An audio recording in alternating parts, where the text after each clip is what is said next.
See action theory for a different sociological construct in sociology. Social action, also known as Weberian social action, refers to an act which takes into account the actions and reactions of individuals. According to Max Weber, an action is social if the acting individual takes account of the behavior of others and is thereby oriented in its course. Social action and Max Weber. The basic concept was primarily developed in the non-positivist theory of Max Weber to observe how human behaviors relate to cause and effect in the social realm. For Weber, sociology is the study of society and behavior and must therefore look at the heart of interaction. The theory of social action, more than structural functionalist positions, accepts and assumes that humans vary their actions according to social contexts and how it will affect other people. When a potential reaction is not desirable, the action is modified accordingly. Action can mean either a basic action or an advanced social action, which not only has a meaning but is directed at other actors and causes action.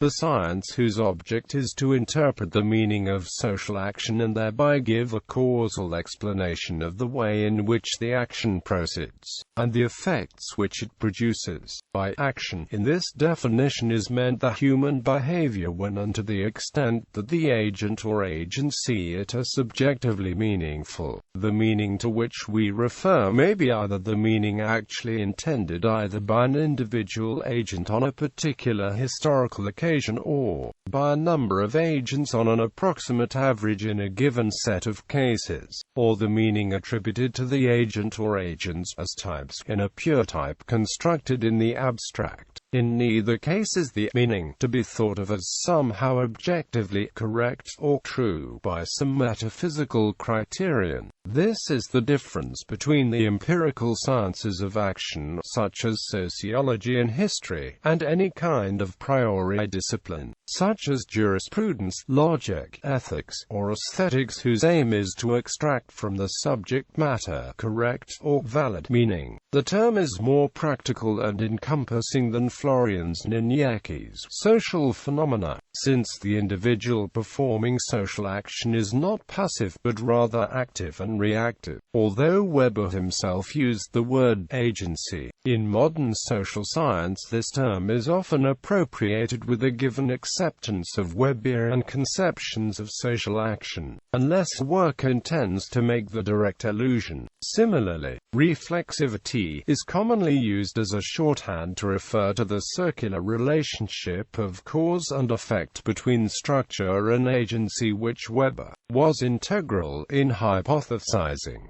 Types of social action. Rational actions. Actions which are taken because it leads to a valued goal, but with no thought of its consequences and often without consideration of the appropriateness of the means chosen to achieve it. Value. Rational or instrumentally rational social action is divided into two groups: rational consideration and rational orientation. Rational consideration is when secondary results are taken into account rationally. This is also considered alternative means when secondary consequences have ended. Determining this mean of action is quite hard and even incompatible. Rational orientation is being able to recognize and understand certain mediums under common conditions. According to Weber, heterogeneous actors and groups that competing find it hard to settle on a certain medium and understand the common social action. Instrumental action. Actions which are planned and taken after evaluating the goal in relation to other goals, and after thorough consideration of various means to achieve it. An example would be a high school student preparing for life as a lawyer. The student knows that in order to get into college, she must take the appropriate tests and fill out the proper forms to get into college and then do well in college in order to get into law. school and ultimately realize his/her goal of becoming a lawyer. If the student chooses not to do well in college, he/she knows that it will be difficult to get into law school and ultimately achieve the goal of being a lawyer. Thus, the student must take the appropriate steps to reach the ultimate goal. Another example would be most economic transactions. The value relation is divided into the subgroups commands and demands. According to the law, people are given commands and must use the whole system of private laws to break down the central government domination in the legal rights in which a citizen possesses.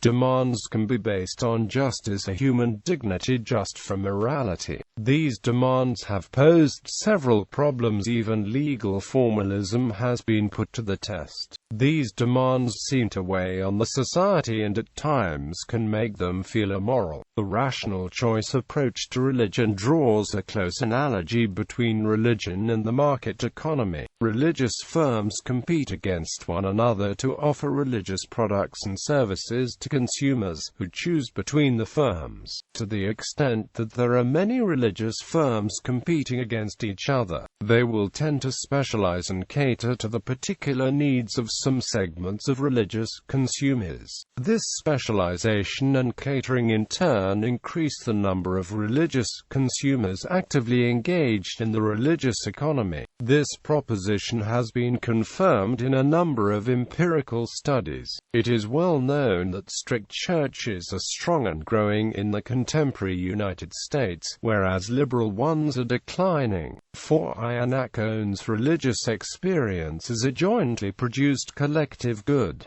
Thus, members of a church face a collective action problem. Strict churches, which often impose costly and esoteric requirements on the members, are able to solve this problem by weeding out potential free riders, since only the very committed would join the church in the face of such requirements. Consistent with the notion that religious experience is a collective good, Iannacone al. show that churches that extract more resources from the members tend to grow in membership.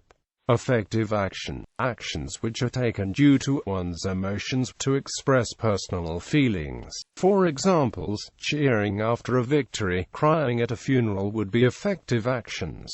Affective is divided into two subgroups: uncontrolled reaction and emotional tension. In uncontrolled reaction there is no restraint and there is lack of discretion. A person with an uncontrolled reaction becomes less inclined to consider other people's feelings as much as their own. Emotional tension comes from a basic belief that a person is unworthy or powerless to obtain his/her deepest aspirations. When aspirations are not fulfilled, there is internal unrest. It is often difficult to be productive in society because of the unfulfilled life. Emotion is often neglected because of concepts at the core of exchange theory. A common example is behavioral and rational choice assumptions. For the behavioral view, emotions are often inseparable from punishments. Emotions are one's feelings in response to a certain situation. There are 6 types of emotion: social emotions, counterfactual emotions, emotions generated by what may happen, emotions generated by joy and grief, thought-triggered emotions, and finally emotions of love and disgust.